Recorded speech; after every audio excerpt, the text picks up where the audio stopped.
جب پوچھا گیا حضور یہ قربانیاں کیا ہیں، فرمایا تمہارے باپ ابراہیم کی سنت ہے، اور فرمایا کہ ان کو خوش دلی سے اللہ کی راہ میں قربان کرو۔ قیامت کے دن یہ اپنے بالوں کے ساتھ، اپنے سینگوں کے ساتھ اور اپنے کھروں کے ساتھ آئیں گے، اور یہ بھی ارشاد فرمایا کہ کل پل صراط پر یہ سواریاں بن کے تمہیں پل صراط سے پار لگائیں گے۔ اور جب قربانی کے لیے کوئی شخص جانور خوش دلی کے ساتھ رضائے الہی کی حصول کے لیے ذبح کرتا ہے تو اس جانور کا خون زمین پر گرنے سے قبل یہ عمل قبول کر لیا جاتا ہے۔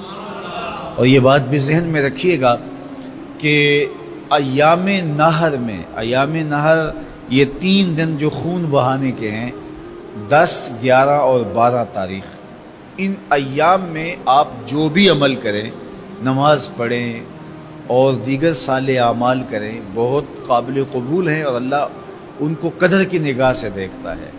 لیکن ان ایام میں جو سب سے زیادہ اللہ کو محبوب عمل ہے وہ راہ خدا میں خون بہانا ہے، قربانی پیش کرنا ہے۔ تو قربانی کا کوئی اور متبادل نہیں ہو سکتا۔ کچھ لوگ یہ فلسفہ ان دنوں کے اندر بیان کرتے ہیں کہ 20-50 ہزار کی قربانی کرنے کی بجائے اتنے اگر کسی غریب کو دے دیے جائیں تو اس کے 2-3 مہینے خیریت سے گزر جاتے ہیں، اور وہ گھر کے اندر جو ہے وہ ضرورت کی چیزیں ڈال لے تو گوشت تو 2-4 دن کے اندر کھایا پیا جاتا ہے، ختم ہو جاتا ہے۔ لیکن اگر اتنے پیسے کسی غریب کے گھر دے دیے جائے تو یہ اچھی بات ہے۔ تو اسلام کب اس عمل سے روکتا ہے؟ غریب کی مدد کیجیے، صرف عید کے دن ہی نہیں، مینڈے کی جگہ ہی نہیں، بلکہ اسلام تو راہ خدا میں جانور ذبح کر کے اسی جذبے کو بیدار کرنا چاہتا ہے کہ تمہیں گوشت کی ضرورت بھی نہیں تھی پھر بھی تم نے ذبح کر دیا، تو جہاں ضرورت ہوگی اور تمہاری ہمسائیگی میں، تمہارے اطراف میں جب کوئی غریب ہوگا تو پھر تم اس کے لیے ذبح کیوں نہیں کرو گے؟ اس کے لیے تم قربانی کیوں نہیں کرو گے؟ اِثار کیوں نہیں کرو گے؟ یہاں تو پھر بھی ہم گوشت خود کھا لیتے ہیں یا غرباء میں بانٹ دیتے ہیں، لیکن منا کی وادی میں جہاں لاکھوں قربانیاں پیش کی جاتی ہیں وہاں تو جانور کاٹ کے اس کو ذبح کر کے بس چھوڑ دیا، اس کے گوشت سے غرض ہی نہیں ہوتی۔ زیادہ تر حجاج ایسے ہوتے ہیں جن کو یہ بتا دیا جاتا ہے کہ تمہاری قربانی کر دی گئی ہے، اور وہ فون کال کے انتظار میں یا حکومت وقت کی جانب سے دیے گئے وقت کے بعد حلق کروا دیتے ہیں۔ تو انہوں نے نہ اپنا جانور دیکھا ہوتا ہے، نہ اس کو ذبح ہوتے دیکھتے ہیں، تو صرف انہیں ٹائم بتلا دیا جاتا ہے یا ان کو کال کر دی جاتی ہے تو یہ ان کے لیے کافی ہوتا ہے۔ تو وہاں تو گوشت کھانا بھی مقصود نہیں، تو صرف اللہ کی رضا کے لیے جانور ذبح کرنا۔ تو جب رضائے الہی کے لیے جانور ذبح کرنے کا جذبہ پیدا کر کے تمہیں راہ خدا میں خرچ کرنے کی ترغیب دی جاتی ہے تو پھر تم پورا سال خرچ کرو گے، تمہارے لیے کوئی مشکل اور کوئی مشقت نہیں ہوگی۔ لیکن اگر تم جو ہے وہ اس جذبہ خیر سے نور حاصل نہیں کرو گے تو پھر تمہیں یہ دولت نصیب نہیں ہوگی۔ تو سب سے افضل عمل ان 3 ایام کے اندر جو بتایا گیا وہ یہی ہے کہ راہ خدا کے اندر خون بہانا ہے۔ اللہ کے محبوب علیہ الصلوۃ والسلام کی خدمت میں جو ہے وہ مینڈے لائے گئے جو چتکبرے تھے، اور حضور علیہ الصلوۃ والسلام نے اپنے مبارک ہاتھ سے ان کو ذبح کیا۔ تو عید قرباں یہ ایثار کی عید ہے، یہ قربانی کی عید ہے، اور اسلام ہمیں قربانی سکھاتا ہے۔ اسلام لمحہ لمحہ قربانی ہے، ایک ایک ساعت اسلام قربانی کا نام ہے، اور ہمیں درس زندگی یہی دیا جاتا ہے کہ ہم قربانی سے اپنی زندگی کو عبادت کریں۔ وہ کتنا دل گداز لمحہ ہے، قرآن نے اس منظر کو بیان کیا کہ جب حضرت خلیل اللہ نے خواب دیکھا، اپنے بیٹے کو ساتھ لے کر کے وادی منع میں پہنچتی ہیں، اور جو ارادہ تھا، عزم مصمم تھا، اس کا اظہار اپنے بیٹے کے سامنے کیا تاکہ اس نیکی میں بطیب خاطر یہ بھی شامل ہو جائے۔ قرآن نے اس کو بیان کیا ہے۔ ایسی انوکھی کہانی آپ کو کہیں نہیں ملے گی، ایسی سچی کہانی اور عظیمت کی دل آویز داستاں کہ باپ اور بیٹا دونوں بیٹھ کے گفتگو کر رہے ہیں۔ کیا گفتگو ہے؟ باپ کہہ رہا ہے کہ یا بنیا، اے میرے بیٹے، جو اہل زبان ہیں وہ اس کی نزاکت کو اور اس کی لطافت کو سمجھتے ہیں کہ یا بنی نہیں کہا گیا، میرے بیٹے نہیں، یا بنیا، جس طرح ماں لاڈ سے اپنی بیٹی کو بیٹی نہیں کہتی، میری بچڑی کہتی ہے، تو جب وہ بچڑی کہتی ہے تو اس کے اندر گوند گوند کے محبت رکھی ہوئی ہوتی ہے۔ تو یہاں ذرا لفظ دیکھیے، یا بنیا، اے میرے بیٹے۔ اللہ اکبر۔ اردو کے دامن میں کوئی اتنی وسعت نہیں ہے کہ ان لفظوں کی تعبیر ہو سکے جو شہد ان لفظوں سے ٹپک رہا ہے جو حضرت خلیل اللہ نے اپنے بیٹے کے لیے لفظ استعمال کیے۔ یا بنیا، اے میرے دل بند، اے میرے جگر کے ٹکڑے، اے میرے فرزند نونہال، میں نے خواب دیکھا ہے، اس خواب میں میں تجھے ذبح کر رہا ہوں۔ یہ خواب آپ یا میں دیکھیں تو ہم تو اپنی بیوی سے بھی اس کو شیئر نہیں کر سکتے، ہمارے رونگٹے کھڑے ہو جاتے ہیں، لیکن بیٹے سے کہہ رہا ہے۔ اور یہ محض خواب کسی تفنن تباہ کے لیے نہیں ہے، یا محض کوئی بات سمجھانے کے لیے نہیں ہے، اس کی تعبیر کی طرف بچے کو لانے کے لیے سنایا جا رہا ہے۔ کہا بیٹا میں نے ایک خواب دیکھا ہے۔ خواب کیا ہے؟ کہ میں تجھے ذبح کر رہا ہوں، اب تو بتا تیری رائے کیا ہے؟ اللہ اکبر۔ اب باپ بیٹے سے کہے کہ میں تجھے ذبح کرنا چاہتا ہوں تو بیٹے کا رد عمل کیا ہوگا؟ کوئی بھی تصور اپنے بیٹے کو کر کے سوچے کیا رد عمل ہوگا؟ اس کی آنکھیں پھٹی کی پھٹی رہ جائیں گی، وہ باپ کے ہوش و حواس پہ شک کرنے لگ جائے گا، کہے گا کیا بول رہے ہو، ہوش ٹھکانے ہیں؟ باپ ہو، سفاک ہو، کیا لہجہ ہے تمہارا، مجھے ذبح کرو گے؟ لیکن یہ فیضان نظر تھا یا کہ مکتب کی کرامت تھی؟ سکھائے کس نے اسماعیل کو آداب فرزندی؟ اقبال پوچھتے ہیں کیا تھا جس نے اسماعیل علیہ السلام کو آداب فرزندی سکھائے؟ وہ مکتب کی کرامت بھی تھی اور وہ فیضان نظر بھی تھا۔ فیضان نظر باپ کا تھا اور پہلا مکتب ماں تھی۔ سیدہ ہاجرہ نے سکھایا تھا باپ کی بات کیسے مانی جاتی۔ جو مائیں بیٹوں کو، بیٹیوں کو باپ کی اطاعت سکھاتی ہیں، وہ مائیں اپنی اولاد کو فرما بردار پاتی ہیں۔ ماں کے ہاتھ میں اولاد کی تربیت کا جوہر ہوتا ہے۔ یہ سیدہ ہاجرہ کی تربیت بول رہی ہے جب باپ نے کہا بیٹے میں تجھ کو ذبح کرنا چاہ رہا ہوں، کتنی بڑی بات ہے، آنکھیں پھٹی کی پھٹی رہ جاتی۔ یہاں بیٹا کوئی جواب نہ دیتا، اس سکتے کے عالم میں گردن جھکا دیتا۔ مکمل اطاعت کہلاتی، انقیاد امر کہلاتا، امتثال حکم کہلاتا۔ باپ کہتا میں تجھے ذبح کرنا چاہتا ہوں، بیٹا خاموش ہو جاتا۔ السکوت من الرضا، لمحے حساس ہوں تو خاموشی بھی رضا مان لی گئی تو بیٹا صرف خاموش ہو جاتا، سر جھکا لیتا، یہ کافی تھا۔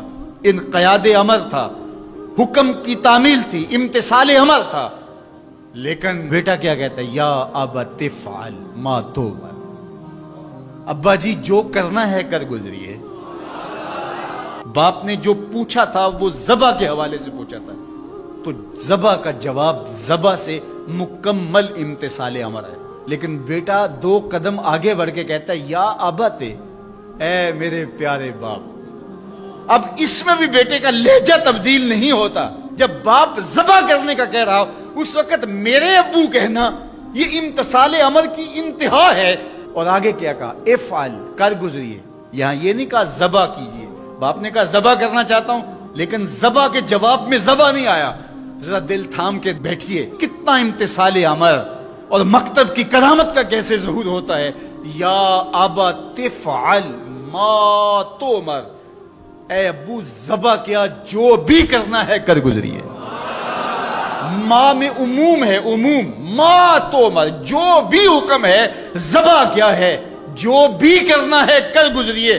رہی بات میری تو یہ کام چھوٹا تو نہیں، ستجدنی انشاءاللہ من الصابرین۔ آپ دیکھیں گے میں صبر کر کے دکھاؤں گا، میں صبر کر کے دکھاؤں گا، تڑپوں گا بھی نہیں۔ اب یہ منظر قرآن نے بیان کیا۔ فلما اسلما، جب دونوں نے طے کر لیا۔ کیا طے ہوا؟ فلاں نمبر کی گاڑی خرید لے نہیں، فلاں پلاٹ خرید لے نہیں، فلاں پلازا لے لے نہیں۔ باپ اور بیٹے کی وادی منع میں بات کیا ہوتی ہے؟ باپ کہتا ہے میں تجھے ذبح کرنا چاہ رہا ہوں، بیٹا کہتا ہے میں ہونے کے لیے تیار ہوں۔ آپ دیکھیں گے کہ میں جنبش نہیں کروں گا۔ اب قرآن نے یہاں جو لفظ استعمال کیے ذرا لفظوں پہ فلما اسلما، یہیں سے اسلام ہے۔ اسلام یہ ہے یار کے آگے سر تسلیم خم کر دینا. من مانی کا نام اسلام نہیں ہے، اللہ رسول کی اطاعت کا نام ہے. فلما اسلم، جب دونوں نے اس بات کو طے کر لیا، دونوں راضی ہو گئے. باپ ذبح کرنے پہ راضی ہے، بیٹا ذبح ہونے پہ راضی ہے. وَتَلَّهُ لِلْجَبِينِ، اور باپ نے بیٹے کو پیشانی کے بل لٹا لیا، ہاتھ میں چھری پکڑی ہے. بوڑھا باپ اپنے نونہال بیٹے کو ذبح کرنے پہ آمادہ ہے، جس کا کوئی قصور نہیں ہے، جس کو اللہ سے دعائیں مانگ مانگ کے لیا تھا.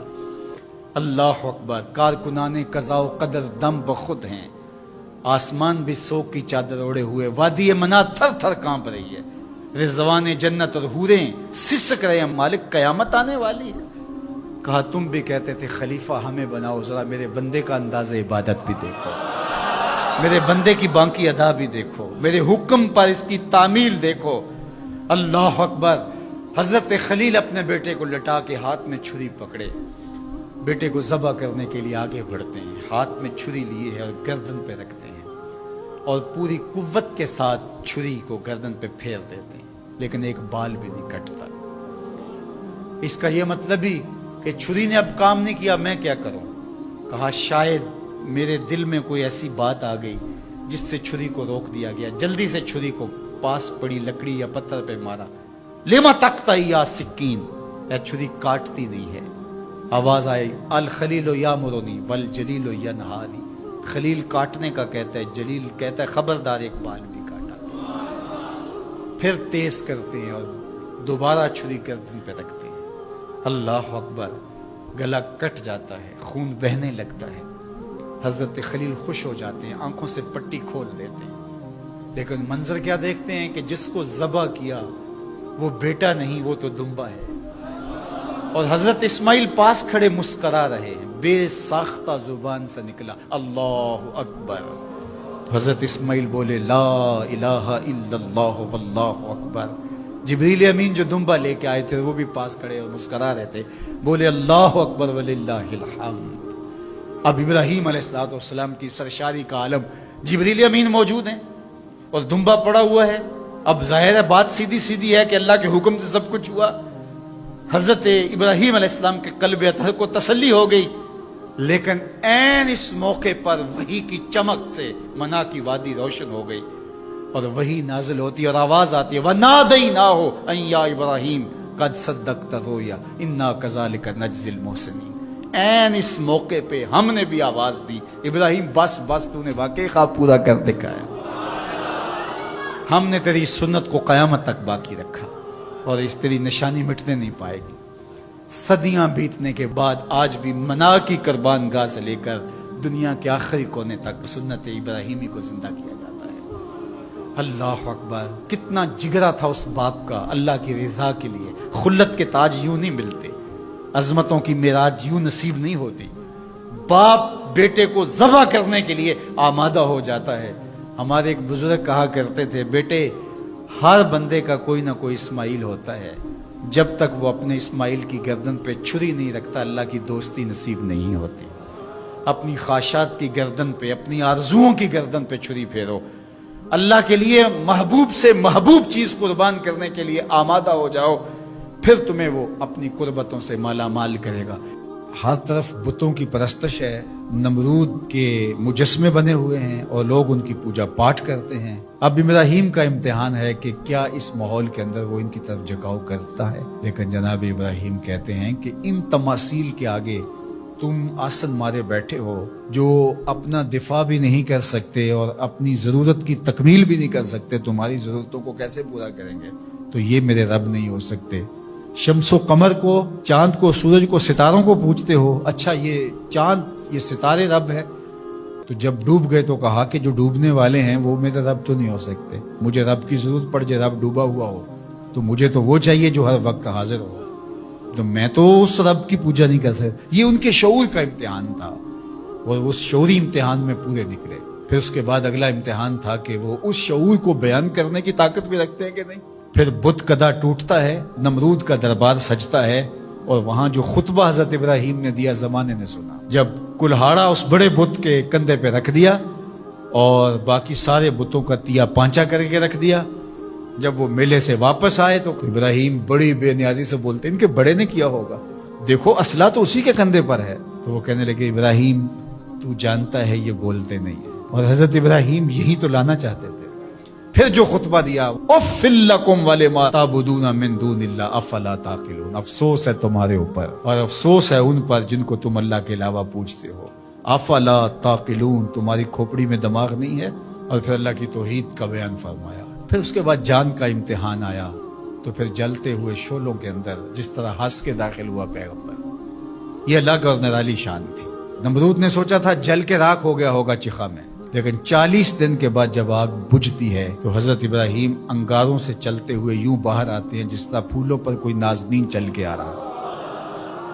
پھر 87 سال عمر ہے، اللہ تعالیٰ پھر حضرت ہاجرہ کے بطن سے حضرت اسماعیل کی صورت میں اولاد عطا کرتا ہے۔ اب اتنی بڑھاپے کی عمر میں اولاد نصیب ہو تو انسان کا جی چاہتا ہے سارے کام کاج چھوڑ کے گھر بیٹھ جاؤں اور میں اپنی اولاد کے چہرے کی بلائیں لوں، لیکن حکم ہوتا ہے اپنی زوجہ کو بھی اور اپنے نو مولود بیٹے کو بھی ایسی وادی میں چھوڑاؤ جہاں کوئی سبزہ بھی نہیں ہوگا۔ اللہ اکبر۔ پھر اسماعیل علیہ السلام کی ایڑیوں کے رگڑنے سے زمزم جاری ہوتا ہے۔ اب ذرا دیکھیے ایک ایسا امتحان آتا ہے، اگر کو ہمالیہ پہ بھی ڈال دیا جاتا اس کا پتا بھی پانی ہو جاتا۔ فلما بلغ معہ السعی، جب وہ ان کے ساتھ چلنے پھرنے کے قابل ہوا۔ ابراہیم علیہ السلام خواب دیکھتے ہیں، اور خواب کیا دیکھتے ہیں کہ میں بیٹے کو ذبح کر رہا ہوں۔ فلما اسلما، جب دونوں راضی ہو گئے، باپ ذبح کرنے پہ اور بیٹا ذبح ہونے پہ۔ اب باپ کی آنکھوں پہ پٹی بندھی ہے، ہاتھ میں چھری ہے، 100 سال کا بوڑھا باپ، جبل سبیر کا دامن منا کی وادی، کارکنان قضاء و قدر دم بخود ہیں، شمس و قمر، یہ منظر آج سے قبل انہوں نے نہیں دیکھا تھا، اور سورج بادلوں کی اوٹ میں منہ چھپانے کی کوشش کر رہا ہے کہ یہ منظر مجھ سے نہیں دیکھا جائے گا۔ حوروں کی چیخیں نکل رہی ہے، کائنات تھرا رہی ہے، مالک قیامت آنے والی۔ اور مالک بھی فرشتوں سے کہہ رہا تھا کہ تم کہتے تھے نا کہ سجدے ہم کریں گے، تسبیحات ہم کریں گے، انسان تو دینگا مشتیاں کرے گا، ذرا میرے بندے کی اس ادا کو بھی دیکھو، میرے حکم کی تعمیل پر میرے بندے کی اس انوکھی ادا کو بھی دیکھو۔ چھری کی نوک حلق کے اوپر رکھ کے پورا وزن ڈال دیا، گلا کٹ گیا، خون بہنے لگا۔ ابراہیم علیہ السلام ایک عجیب کیفیت میں، کیا کیفیت ہو سکتی ہے، میرے پاس تو لفظ نہیں ہے۔ اللہ اکبر۔ جلدی سے جو ہے وہ آنکھوں سے پٹی کھولتے ہیں تو دیکھتے ہیں کہ منظر بدلا ہوا ہے۔ بیٹا سمجھ کے جس کو ذبح کیا وہ تو دمبا تھا، اور اسماعیل علیہ السلام پاس کھڑے مسکرا رہے ہیں، اور پاس حضرت جبریل امین بھی کھڑے ہیں۔ یہ اس بات کا عملی ثبوت ہے یہ وہ دمبا لے کے آئے۔ تو بے ساختہ جناب ابراہیم علیہ السلام کی زبان پر جو لفظ آیا وہ یہ تھا، اللہ اکبر، اللہ اکبر۔ تو حضرت اسماعیل بولے لا الہ الا اللہ واللہ اکبر۔ پاس کھڑے جبریل بولے اللہ اکبر وللہ الحمد۔ اللہ نے کہا اے ابراہیم تمہاری قربانی کی سنت کو بھی قیامت تک جاری رکھیں گے، تمہاری زبانوں سے نکلے ہوئے جملے بھی مرنے نہیں دیں گے۔ وَنَادَيْنَاهُ أَن يَا إِبْرَاهِيمُ قَدْ صَدَّقْتَ الرُّؤْيَا إِنَّا كَذَلِكَ نَجْزِي الْمُحْسِنِينَ۔ اس حال میں ہم نے ندا دی ابراہیم تو نے واقعی خواب پورا کر دکھایا۔ إِنَّ هَذَا لَهُوَ الْبَلَاءُ الْمُبِينُ۔ اللہ فرماتا ہے یہ بہت بڑا امتحان تھا، یہ چھوٹا امتحان نہیں تھا۔ اور پھر میرا رب ہو کے کیا کہتا ہے، سلام علی ابراہیم، اے ابراہیم تیرے اوپر سلامتیاں نازل ہو۔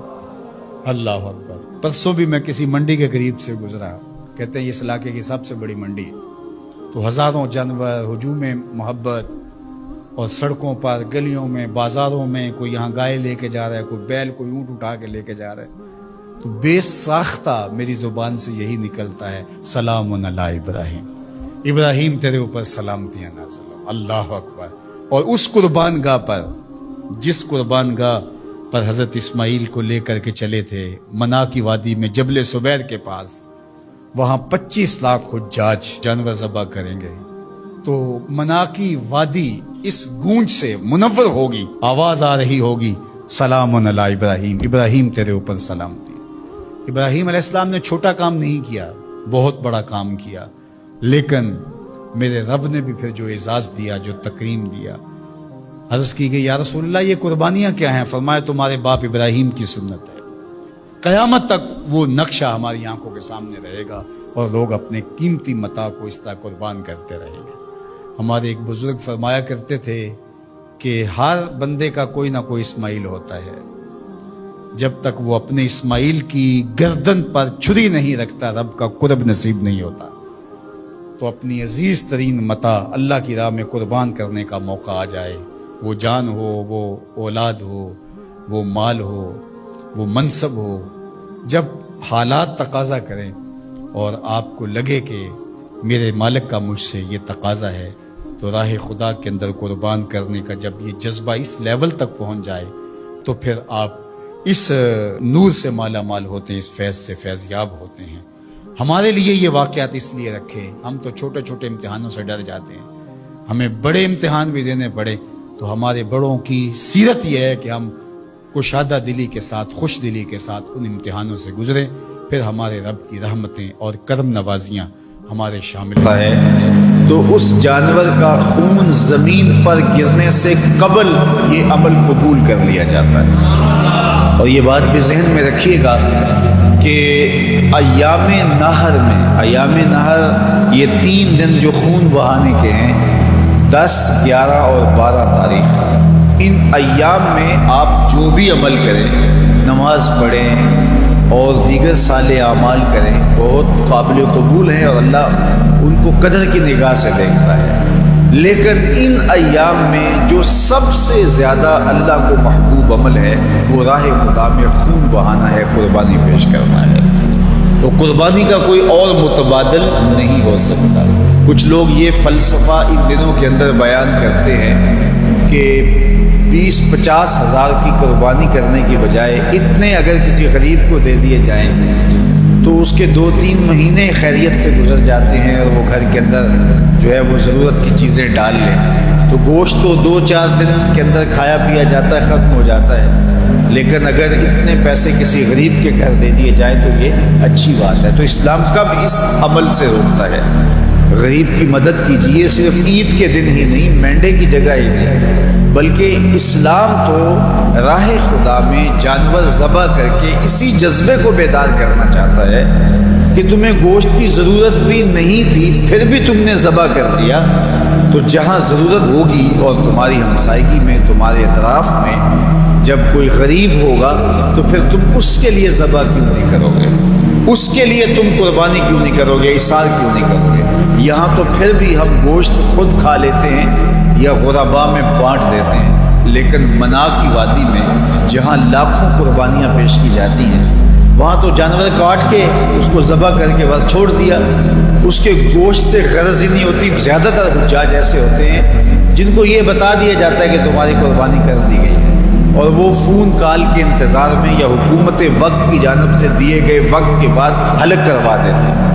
تو انہوں نے نہ اپنا جانور دیکھا ہوتا ہے، نہ اس کو ذبح ہوتے دیکھتے ہیں، تو صرف انہیں ٹائم بتلا دیا جاتا ہے یا ان کو کال کر دی جاتی ہے تو یہ ان کے لیے کافی ہوتا ہے۔ تو وہاں تو گوشت کھانا بھی مقصود نہیں، تو صرف اللہ کی رضا کے لیے جانور ذبح کرنا۔ تو جب رضا الہی کے لیے جانور ذبح کرنے کا جذبہ پیدا کر کے تمہیں راہ خدا میں خرچ کرنے کی ترغیب دی جاتی ہے تو پھر تم پورا سال خرچ کرو، تمہارے لیے کوئی مشکل اور کوئی مشقت نہیں ہوگی۔ لیکن اگر تم جو ہے وہ اس جذبہ خیر سے دور حاصل نہیں کرو گے تو پھر تمہیں یہ دولت نصیب نہیں ہوگی۔ تو سب سے افضل عمل ان 3 ایام کے اندر جو بتایا گیا وہ یہی ہے کہ راہ خدا کے اندر خون بہانا ہے۔ اللہ کے محبوب علیہ الصلوۃ والسلام کی خدمت میں جو ہے وہ مینڈے لائے گئے جو چتکبرے تھے، اور حضور علیہ الصلوۃ والسلام نے اپنے مبارک ہاتھ سے ان کو ذبح کیا۔ تو عید قربان یہ ایثار کی عید ہے، یہ قربانی کی عید ہے، اور اسلام ہمیں قربانی سکھاتا ہے۔ اسلام لمحہ لمحہ قربانی ہے، ایک ایک ساتھ اسلام قربانی کا نام ہے، اور ہمیں درس زندگی یہی دیا جاتا ہے کہ ہم قربانی سے اپنی زندگی کو عبادت کریں۔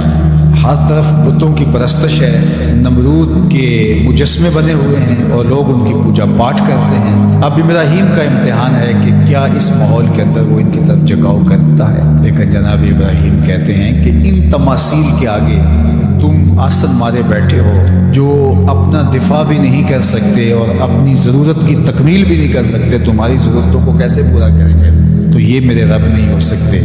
شمس و قمر کو، چاند کو، سورج کو، ستاروں کو پوچھتے ہو، اچھا یہ چاند، یہ ستارے رب ہیں؟ تو جب ڈوب گئے تو کہا کہ جو ڈوبنے والے ہیں وہ میرے رب تو نہیں ہو سکتے، مجھے رب کی ضرورت پڑ جائے، رب ڈوبا ہوا ہو تو مجھے تو وہ چاہیے جو ہر وقت حاضر ہو، تو میں تو اس رب کی پوجا نہیں کر سکتا۔ یہ ان کے شعور کا امتحان تھا اور اس شعوری امتحان میں پورے نکلے۔ پھر اس کے بعد اگلا امتحان تھا کہ وہ اس شعور کو بیان کرنے کی طاقت بھی رکھتے ہیں کہ نہیں۔ پھر بت کدا ٹوٹتا ہے، نمرود کا دربار سجتا ہے، اور وہاں جو خطبہ حضرت ابراہیم نے دیا زمانے نے سنا، جب کلہاڑا اس بڑے بت کے کندھے پہ رکھ دیا اور باقی سارے بتوں کا دیا پانچا کر کے رکھ دیا، جب وہ میلے سے واپس آئے تو ابراہیم بڑی بے نیازی سے بولتے ہیں کہ بڑے نے کیا ہوگا، دیکھو اسلحہ تو اسی کے کندھے پر ہے۔ تو وہ کہنے لگے ابراہیم تو جانتا ہے یہ بولتے نہیں، اور حضرت ابراہیم یہی تو لانا چاہتے تھے۔